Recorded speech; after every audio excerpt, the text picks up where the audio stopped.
Very good morning, good afternoon and good evening to all my dear students. प्यारे बच्चों, आज हम आप क्लास 10th के जिस टॉपिक के बारे में डिस्कस करने जा रहे हैं उस टॉपिक का नाम है रिफ्रैक्शन ऑफ लाइट। क्या नाम है? उस टॉपिक का नाम है बेटे रिफ्रैक्शन ऑफ लाइट। बहुत ध्यान से समझिएगा, बहुत ही इंपॉर्टेंट टॉपिक है।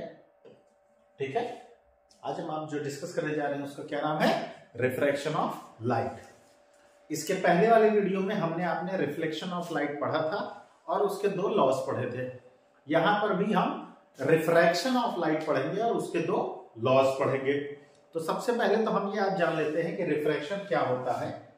मान लेते हैं कि अपने पास एक सरफेस है और इस सरफेस का नाम है बेटे एस डैश।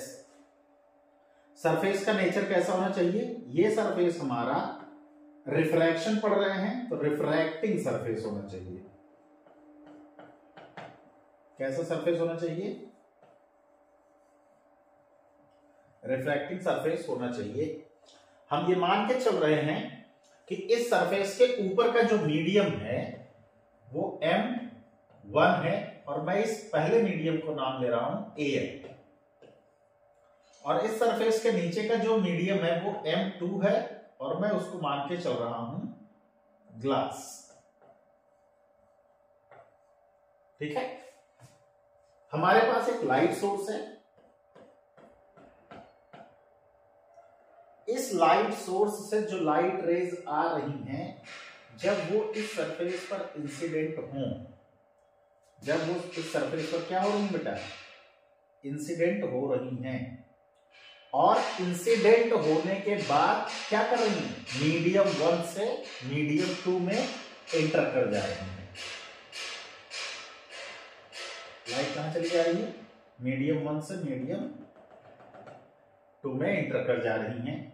ये हमारी कौन सी रे है? इंसिडेंट रे है। ये हमारा क्या है? Normal N dash. इसका हमने नाम दिया था ए, ये पॉइंट है O और इसको हम नाम दे रहे हैं B। यहां तक बात समझ में? जब किसी लाइट सोर्स से लाइट रेज आए, किसी सरफेस पर इंसिडेंट हों और उसके बाद क्या करें? अपना मीडियम चेंज कर लें, तो इस फिनोमिना को रिफ्रैक्शन ऑफ लाइट कहते हैं। ठीक है, the light rays coming from a light source after falling on a surface changes it's medium. This phenomena is called refraction of light. जब किसी लाइट सोर्स से लाइट रेज आए, किसी सरफेस पर इंसिडेंट हो और इंसिडेंट होने के बाद वो अपने मीडियम को क्या कर ले? चेंज कर ले, तो इस फिनोमिना को हम क्या कहते हैं? रिफ्रैक्शन ऑफ लाइट कहते हैं। ठीक, देखिए ये नॉर्मल है, ये इंसिडेंट रे है, तो नॉर्मल के साथ इंसिडेंट रे जो एंगल बनाती है उसे हम क्या कहते हैं? एंगल ऑफ इंसिडेंस कहते हैं। ये नॉर्मल है, ये रिफ्रैक्टेड रे है, तो रिफ्रैक्टेड रे नॉर्मल के साथ जो एंगल बनाती है उसे हम क्या कहते हैं? एंगल ऑफ रिफ्रैक्शन कहते हैं। ठीक है, बहुत ध्यान से समझने की कोशिश करिए। अगर ये रिफ्रैक्टिंग सरफेस एस डैश ना होता, अगर ये रिफ्रैक्टिंग सरफेस एस डैश ना होता, ये जो लाइट रे है ये अपना स्ट्रेट पाथ फॉलो करती बेटा, इस रास्ते से जाती। बात समझ में आ रही है? ये वाला स्ट्रेट पाथ क्या करती? लाइट रे फॉलो करती। ठीक है, लेकिन ऐसा नहीं हुआ। क्यों? क्योंकि उसने मीडियम चेंज किया। जब लाइट एक मीडियम से दूसरे मीडियम में जाती है तो मीडियम से मीडियम, हर एक मीडियम का एक टॉपिक होता है रिफ्रैक्टिव इंडेक्स, जिसके बारे में हम आगे बात करने वाले हैं। Due to change in refractive index light का पाथ क्या हो जाता है बेटे? चेंज हो जाता है।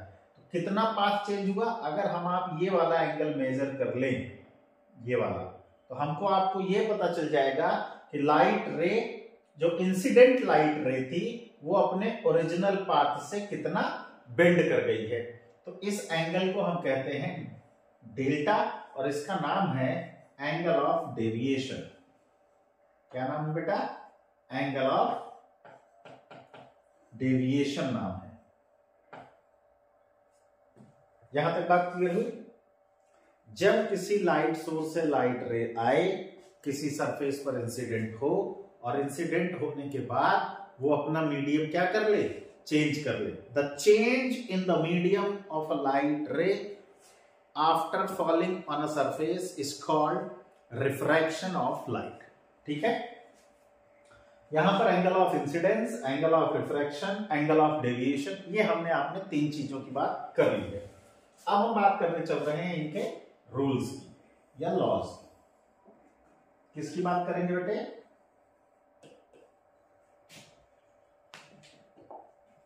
हम बात करेंगे लॉज की। Laws of refraction.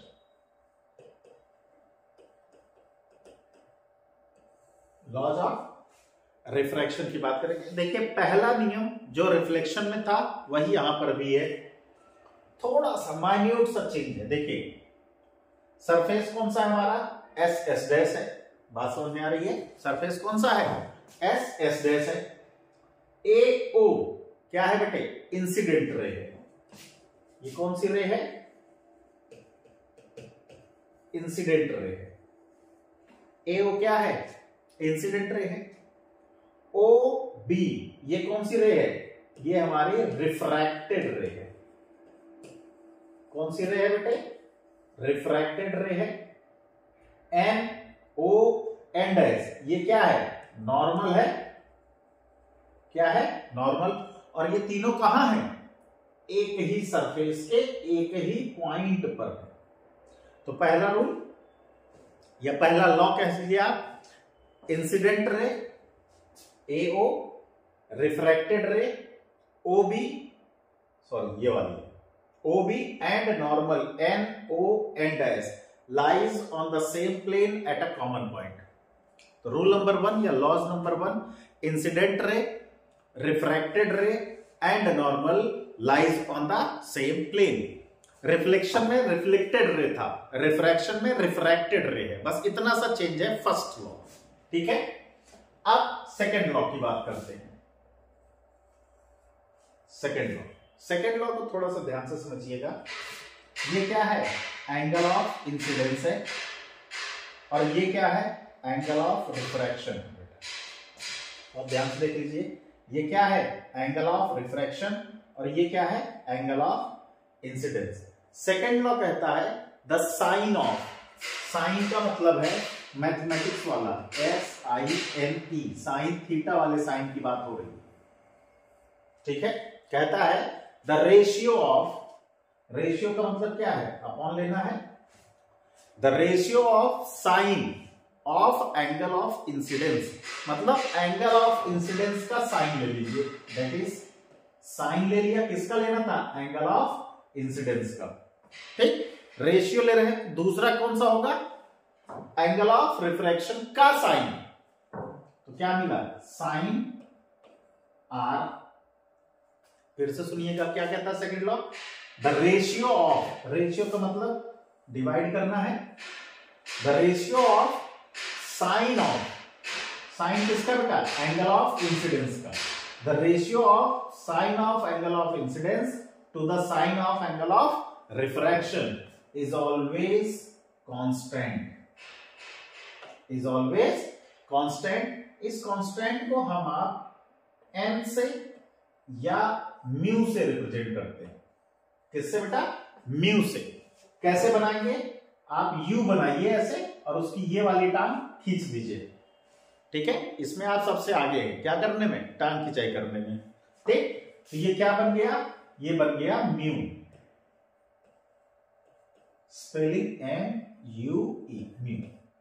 ठीक है, क्या बन गया? म्यू बन गया। क्या कहता है सेकेंड लॉ? फिर से सुन लीजिए, सबसे इंपॉर्टेंट लॉ है ये। The ratio of sine of angle of incidence to the sine of angle of refraction is always constant. इस कांस्टेंट को हम किससे रिप्रेजेंट करते हैं? n से या म्यू से। और इस कांस्टेंट का एक पर्टिकुलर नाम है, और इसका नाम है रिफ्रैक्टिव इंडेक्स। क्या नाम है? रिफ्रैक्टिव इंडेक्स नाम। सेकेंड लॉ फिर से सुन लेते हैं। पहला नियम, सबसे पहले incident ray, refracted ray and normal lies on the same plane at a common point. जो आपको ये दिख रहा है, इसी कॉमन पॉइंट पर ये तीनों क्या करते हैं बेटा, एग्जिस्ट करते हैं। ठीक है। और दूसरा नियम कहता है, या सेकेंड लॉ कहता है कि the ratio of sine of angle of incidence to the sine of angle of refraction is always constant. और इस कांस्टेंट का क्या नाम है, रिफ्रैक्टिव इंडेक्स। इसी सेकेंड लॉ को हम आप एक नाम देते हैं स्नेल्स लॉ। क्या नाम देते हैं बेटा, स्नेल्स लॉ। तो इस रेशियो को स्नेल्स लॉ के नाम से जाना जाता है। ठीक है। तो मैं उम्मीद करता हूं कि आपको ये पूरी बात रिफ्रैक्शन की और उसके दोनों लॉज की बात समझ में आ गई है। ठीक है। तो जल्दी से इसका स्क्रीनशॉट ले लीजिए, तब हम आप बात करेंगे किसकी, रिफ्रैक्टिव इंडेक्स। जल्दी से स्क्रीनशॉट लीजिए।